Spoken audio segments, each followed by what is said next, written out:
دنیا میں انسانوں کی دو قسمیں اللہ نے بیان کی ہیں، ایک اللہ کو ماننے والے اور ایک اللہ کا انکار کرنے والے۔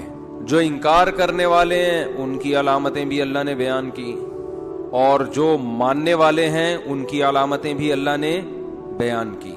جو نہیں ماننے والے جذباتی ہوتے ہیں، بے صبرے ہوتے ہیں، بد خلق ہوتے ہیں، بد اخلاق، برداشت نہیں ہوتی ان میں، لالچی ہوتے ہیں۔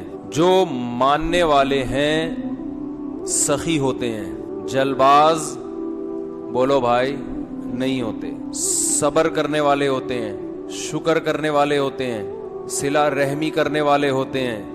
تو یہ علامتیں اللہ نے اس لیے بیان کی کہ یہ بتا دیا کہ جتنی اچھی چیزیں ہیں وہ ماننے والوں میں پائی جاتی ہیں، اور جتنی اخلاقی برائیاں ہیں وہ نہ ماننے والوں میں پائی جاتی ہیں۔